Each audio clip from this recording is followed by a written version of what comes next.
500 princesses filled the grand ballroom of the vampire palace, their silk gowns glowing under crystal chandeliers, their diamonds flashing like stars. Each of them trained since childhood for this single night when destiny would choose one queen, while Mira, a poor maid in a plain gray dress, moved silently between them with a tray of champagne glasses, keeping her eyes lowered the way servants were taught to survive in a world ruled by power and bloodlines. She had worked in this palace for 3 long years, ever since her father died and left her nothing but debts and grief. And during that time she had learned how to become invisible, how to exist without being seen, how to clean marble floors that never remembered her footsteps. Tonight was not a celebration but a battlefield disguised as a ball, and every princess knew it.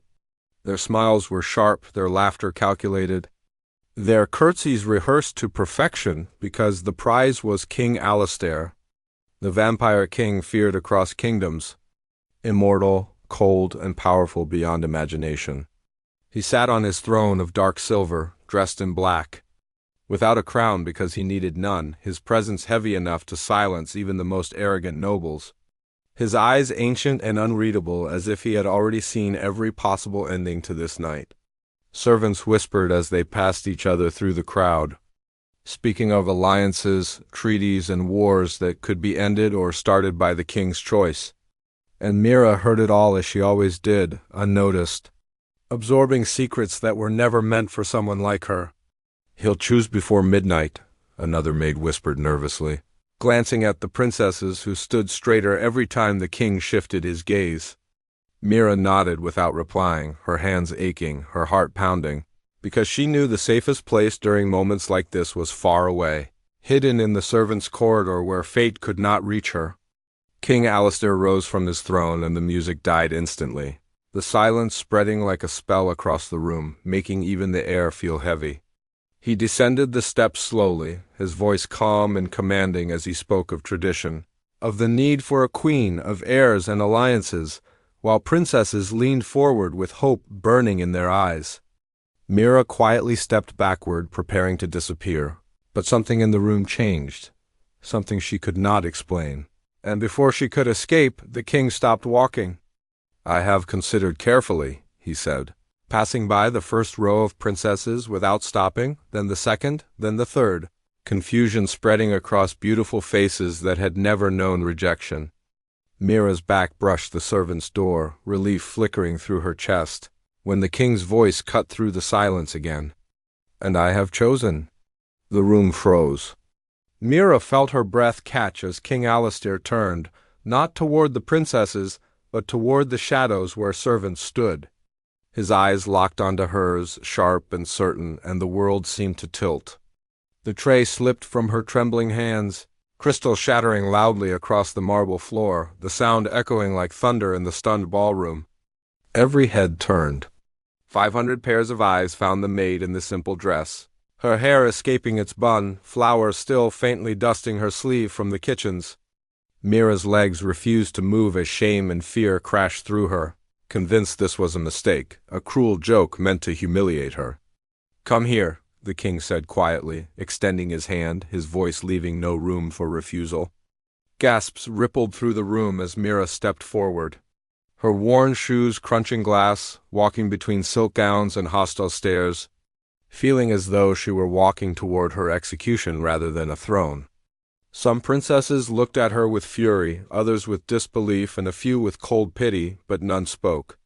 King Alistair met her beneath the largest chandelier, his presence overwhelming, his gaze fixed entirely on her as if nothing else existed. "Your Majesty," Mira whispered, her voice shaking. "There must be some mistake." "There is none," he replied, gently taking her rough hand, the hand that had cleaned his palace, and lifting it to his lips in a formal kiss that made the room inhale sharply. "Mira of no house and no title," he said clearly, for all to hear, "will you be my queen?" The question shattered the world she knew. Mira stared at him in disbelief, seeing not cruelty in his eyes, but loneliness, centuries of isolation hidden beneath power and fear. "I am nobody," she said softly, her heart racing. "You are honest," Alistair replied, his thumb brushing her knuckles with unexpected tenderness. "In a room full of people who want my crown, you are the only one who never asked for anything." The silence stretched unbearably before Mira whispered, "Yes," even as doubt flooded her mind. And the king turned to the court, holding her hand firmly. "I present to you your future queen," he announced. No one applauded. No one cheered. One by one, the vampires of the court knelt, bound by loyalty and ancient law, while the princesses followed moments later, their silk pooling around them like fallen petals. Their eyes promising that this story was far from over. Mira discovered very quickly that becoming queen did not mean becoming safe. Because the moment the ballroom doors closed behind her, the palace that had once ignored her began watching her with sharp, measuring eyes, and every whisper in the corridors felt heavier than any insult she had ever endured as a maid. Her new chambers were 3 times larger than the servants' quarters she had slept in for years, filled with silver-draped furniture, towering windows, and portraits of former vampire queens whose painted eyes seemed to judge her as an intruder who did not belong among them.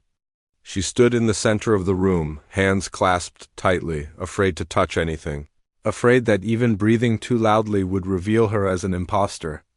When a maid entered with breakfast and addressed her as "Your Majesty," Mira flinched. Recognizing Claire, a girl who had once shared bread with her during late-night shifts. But Claire would not meet her eyes now, her curtsy perfect yet cold, her voice stiff with resentment and fear. The realization struck Mira harder than any slap. She had gained a crown and lost every friend in a single night. Later that morning, Lord Castellan, the king's ancient secretary, arrived with polite bows and carefully chosen words, explaining that the rejected princesses would remain in the palace while their kingdoms renegotiated alliances that had depended on marriage. And as he spoke, Mira's stomach tightened with guilt as she understood that her existence had disrupted decades of political planning. When Castellan informed her that several princesses had requested her presence for afternoon tea in the rose garden, he did not call it an invitation, and Mira sensed the warning beneath his calm tone. The rose garden was beautiful and cruel in equal measure. Its white iron table surrounded by princesses dressed in perfect afternoon gowns, their smiles sharp as knives, with Princess Cordelia seated at the head like a queen who refused to accept defeat. As Mira approached in a pale blue dress chosen for her, her steps felt unsteady, her hands trembling as she sat among women trained in manipulation and power. Their conversation was polite on the surface but poisoned underneath. Every word a test, every pause a challenge, and when the tea was poured, all eyes fixed on Mira, silently daring her to drink first. She set her cup down untouched, choosing caution over pride. And Princess Cordelia laughed softly, calling her disruption of 20 Kingdoms' plans difficult, her tone dripping with mockery as she reminded Mira of everything she had taken from them. Mira listened quietly, her heart racing, then spoke with honesty instead of defense, admitting she had never wanted a crown and never meant to cause harm, and her calm response unsettled them more than any argument could have. That evening, alone in her chambers, Mira finally allowed herself to cry, overwhelmed by fear, guilt, and the weight of expectations crushing her fragile confidence, until a soft knock interrupted her thoughts and King Alistair entered without ceremony. In private, he was different, still powerful. Still distant, but quieter, his voice lower, his movements less guarded, and when he saw her tears, something in his expression softened in a way no one else had ever seen. Mira confessed her fears, telling him she did not belong in his world, that everyone hated her, that she was afraid of failing him in his kingdom, and Alistair listened without interrupting, his gaze steady and attentive. He admitted, in a rare moment of vulnerability, that he had ruled alone for centuries because every alliance had demanded pieces of his soul, and that he had chosen her not out of rebellion or impulse, but because she had shown kindness when no one was watching, because she treated others as human rather than tools. As the night deepened, distant screams echoed through the palace corridors, sharp and sudden, followed by alarms that shattered the calm. And before Mira could react, guards rushed in with weapons drawn. shouting that something had attacked the east wing. Alistair moved instantly, placing himself in front of her, his eyes glowing red with ancient power, and in that moment Mira saw the terrifying protector beneath the quiet king. They rushed through darkened halls to find chaos spreading among servants and guests, and Mira froze when she saw a small vampire child lying unconscious on the floor, blood staining the marble beneath him. While others panicked, Mira dropped to her knees without hesitation, pressing her hands to the wound, instinctively remembering her father's teachings from his days as a healer. And she began whispering words she did not know she remembered, words in a language older than the palace itself. The bleeding slowed, the child's breathing steadied, and the room fell silent as Alistair stared at her in shock, realizing this was no ordinary maid, and that the woman he had chosen carried secrets even she did not yet understand. The silence that followed was heavy and unreal, broken only by the slow, steady breathing of the vampire child beneath Mira's trembling hands, and as guards and nobles stared in stunned disbelief, King Alistair knelt beside her, his expression no longer guarded but openly shaken by what he had just witnessed. The ancient words Mira had whispered still seemed to hang in the air, vibrating softly like an echo from another age. And when she finally realized she had spoken them, fear flooded her face as she pulled her hands back, terrified she had done something forbidden. The child's eyes fluttered open, glowing faintly, and he reached for Mira instinctively, clutching her sleeve as if she were the only safe thing in the room, and that simple gesture sent a ripple of unease through the assembled vampires. Alistair ordered the hall cleared at once, his voice sharp and commanding, and the guards obeyed without question, sealing the doors and leaving only trusted members of the court behind. As healers arrived, they examined the wound and whispered among themselves in disbelief, admitting that the injury should have been fatal and that no known magic had sealed it so cleanly. Mira stood slowly, her knees weak, apologizing in a rush, insisting she had only tried to help, but Alistair stopped her gently, his hand steady on her arm, and told her she had done nothing wrong.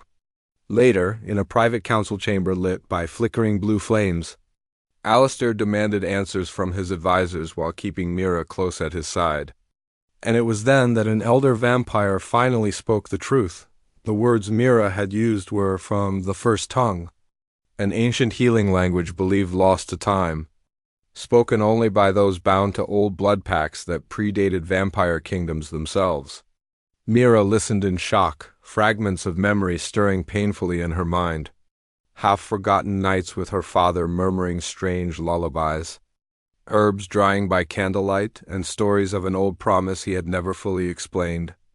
As the council debated whether Mira was a threat or a miracle, Alistair silenced them with a single look, declaring that anyone who questioned her loyalty questioned his authority as well, and for the first time Mira saw how terrifying his protection could be. Word of the incident spread quickly despite the king's efforts, twisting as it traveled through servants' quarters and royal wings alike, and by morning rumors painted Mira as everything from a witch to a hidden royal pawn, deepening the resentment of the princesses who now saw her as more dangerous than ever. Princess Cordelia confronted Mira in a sunlit corridor, her polite mask finally cracking as she accused Mira of manipulation and deception, claiming no poor maid could possess such power by accident. And Mira's voice shook as she tried to explain that she had never known any of this herself. The confrontation was cut short when Alistair appeared, his presence freezing Cordelia in place, and with cold authority he reminded her that threats against his queen would be treated as threats against the crown, forcing the princess to retreat in silent fury. That night, as Mira struggled to sleep beneath silken sheets that still felt foreign, Alistair joined her on the balcony overlooking the dark forest, and under the moonlight he spoke of the child she had saved, revealing he was his nephew, the last of his brother's bloodline, and the one soul Alistair feared losing above all else. He admitted that seeing Mira protect the child without hesitation had awakened something in him he thought long dead, a hope that his kingdom might finally be ruled by compassion rather than fear.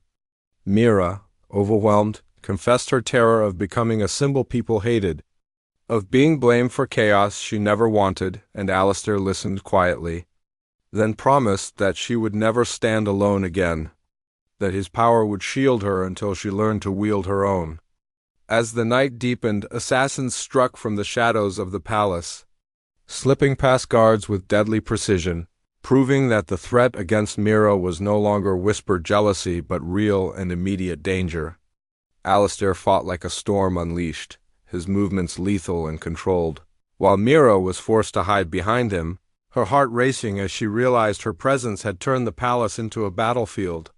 When the attackers were finally subdued, evidence revealed they had been hired by a rival faction seeking to destabilize the kingdom by removing the false queen, and Alistair's fury shook the walls as he vowed that justice would be swift and merciless. Yet as Mira watched the aftermath, fear and resolve intertwined within her, because she understood now that her life had crossed a point of no return, and that whatever power slept within her past, it would soon be tested in ways neither she nor the vampire king could avoid. By morning, the palace no longer felt like a place of celebration or even danger alone, but like a kingdom holding its breath, because the failed assassination attempt had exposed just how fragile the balance of power truly was, and every corridor buzzed with fear, suspicion, and quiet calculations. Mira woke to guards stationed outside her chamber doors. Their presence meant as protection but felt like a cage, and as she dressed she could sense that the servants now looked at her with a mixture of awe and terror, unsure whether to bow, whisper prayers, or avoid her altogether. King Alistair summoned the High Council before noon, and Mira was required to attend. Seated beside him on a raised platform that made her feel painfully visible, while ancient vampires debated her fate as if she were both weapon and weakness. Some argued she should be hidden away for her own safety. Others suggested using her mysterious abilities to strengthen the kingdom, and a few openly questioned her right to the throne, their words sharp with prejudice against her human blood. Mira's hands trembled as she listened, but when Alistair rose to speak, the room fell silent, and he declared that she would not be used, controlled, or discarded, and that any who challenged her place challenged his rule, a statement that sent shockwaves through the council and marked a turning point in his reign. After the meeting, Alistair insisted Mira begin training, not in court etiquette alone, but in understanding the ancient knowledge her father had unknowingly passed down to her. And so she was taken to a forgotten wing of the palace where old libraries and sealed chambers held relics of a time before modern vampire law. Under the guidance of an elder scholar, Mira struggled through fragmented texts and memories, slowly realizing that her father had been a guardian of old healing rites sworn to protect both humans and vampires, a role that had cost him his life when he refused to sell that knowledge to the wrong people. The weight of that legacy crushed her at first, but Alistair remained nearby, silent but steady, watching her falter and rise again, and his quiet presence became an anchor in moments when fear threatened to overwhelm her. Meanwhile, Princess Cordelia and several others refused to leave the palace, hiding behind diplomatic courtesy while secretly spreading doubt and resentment among the court, whispering that Mira's power made her dangerous and that the king had been bewitched. One evening, during a formal dinner meant to present unity, Cordelia deliberately insulted Mira's human origins in front of the court, mocking her past as a servant and questioning her worth as queen, and the room tensed as everyone waited to see if the king would respond with violence. Instead, Mira surprised them all by standing on her own, her voice trembling but clear, admitting she had once been a maid, that she had scrubbed floors and carried trays, and that she was not ashamed of it because it had taught her humility, patience, and compassion, virtues many in the room had never needed to learn. Her honesty disarmed the court more effectively than any threat, and even some vampires lowered their eyes in reflection, while Cordelia's smile faltered for the first time. That night, Alistair found Mira in the garden, struggling with exhaustion and doubt, and he confessed that ruling through fear had kept his kingdom stable, but empty, and that her courage was forcing him to change in ways he had long avoided. Their hands brushed as they spoke, a quiet, intimate moment charged with unspoken emotion, and though neither named it, something deeper than duty had begun to grow between them. The fragile peace shattered when news arrived that the rival faction, responsible for the assassination, was gathering forces at the kingdom's border, demanding Mira's removal in exchange for peace, and Alistair faced an impossible choice between war and surrender. Mira, remembering her father's teachings, proposed a third path: to confront the faction openly and reveal the truth of the old healing pact that bound humans and vampires together, a truth that could expose the conspirators' lies. The council resisted, fearing vulnerability, but Alistair supported her plan, trusting her insight over centuries of hardened strategy. As preparations began, Mira realized that the powerless maid she once was no longer existed. Replaced by a woman learning to stand beside a king not as a prize but as an equal, ready to face the storm her presence had awakened. The journey to the borderlands began before dawn, with the palace gates opening in heavy silence as King Alistair led a small but powerful escort through forests where mist clung to ancient trees like whispered warnings. And Mira rode beside him, her heart pounding with fear and determination in equal measure. This was the first time she had ever left the palace as queen, and every step away from its walls felt like a test of whether she truly belonged in this world of shadows and immortals. Along the road, Alistair spoke quietly of the rival faction, a group of vampire nobles who believed humans should remain weak and voiceless, who feared Mira not because of what she was, but because of what she represented: a bridge between two worlds they had worked for centuries to keep apart. When they reached the border fortress, tensions exploded immediately, with armed guards and hostile envoys demanding Mira's surrender as the price of peace, calling her an unnatural threat and accusing her of manipulating the king through forbidden magic. Mira felt the weight of every eye on her as she stepped forward, her legs trembling, yet she remembered the servants she had once protected, the child she had saved, and her father's quiet lessons about standing firm even when fear screamed otherwise. She spoke not with authority borrowed from the crown, but with honesty, revealing her father's role as a guardian of the ancient healing pact, explaining how that pact had once saved both human villages and vampire clans from extinction, and exposing how the faction's leaders had murdered him when he refused to give them control over its power. Murmurs rippled through the gathered crowd as the truth cracked the conspirators' carefully built lies. And when Mira recited fragments of the first tongue, ancient symbols etched into the ground began to glow, confirming her words in a way no denial could erase. The rival leaders panicked, attempting to seize her, but Alistair unleashed his full power, standing between Mira and danger with terrifying resolve, his voice echoing like thunder as he declared that any who harmed her would face his wrath and the judgment of ancient law. The confrontation erupted into chaos as the conspirators were exposed and subdued by their own divided followers. And in the aftermath, Mira collapsed from exhaustion, the strain of awakening old magic leaving her weak and shaken.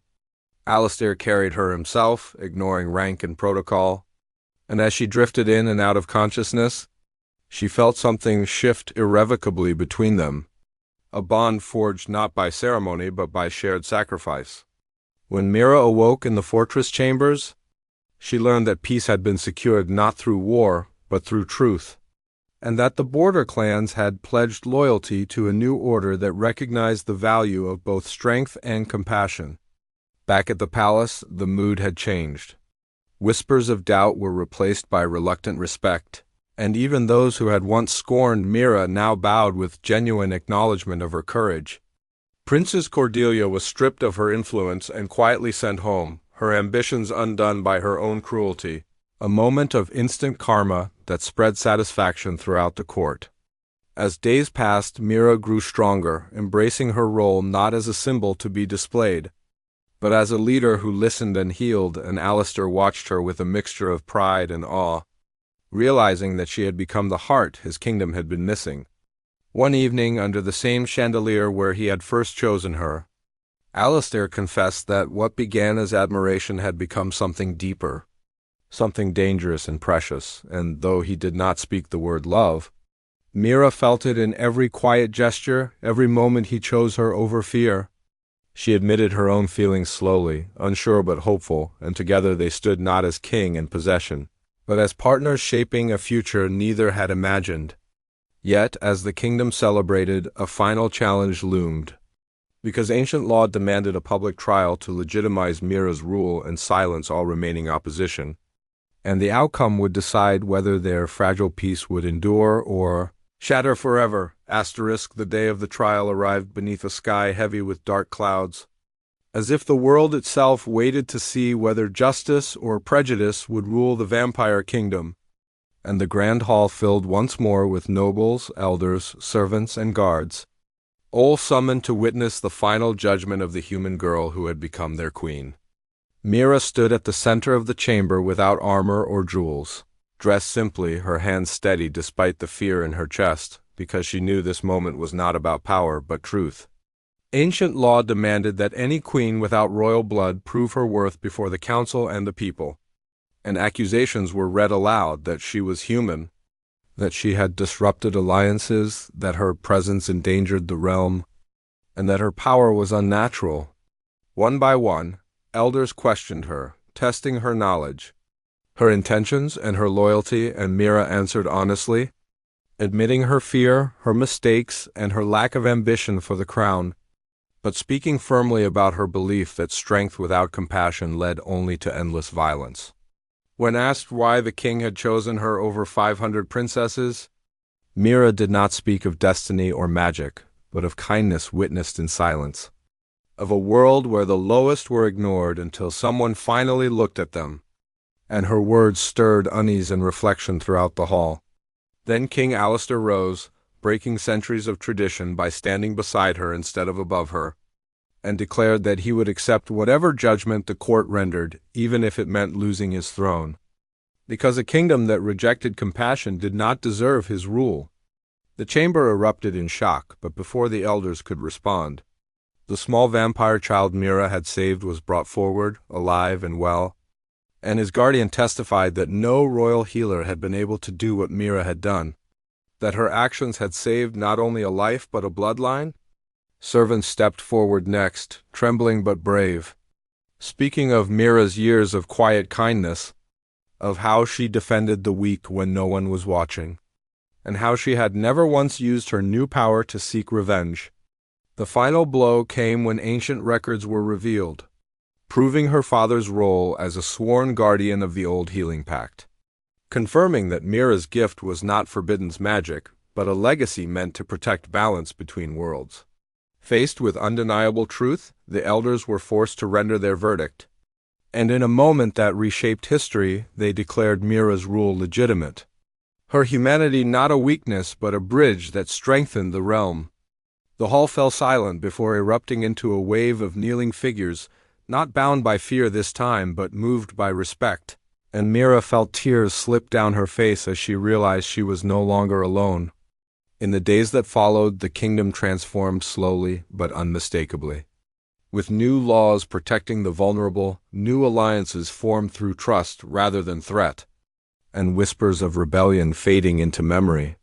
Princesses who once mocked her returned to their lands humbled, carrying stories of a queen who had risen not through blood or beauty, but courage and compassion, and the servants who once avoided Mira now smiled openly, seeing in her proof that dignity could survive even in shadows.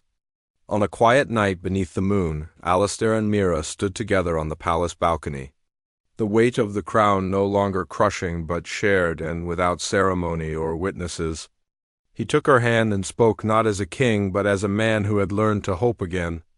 Mira answered not as a frightened maid, but as a woman who had found her voice, and together they promised to rule with justice, humility, and mercy.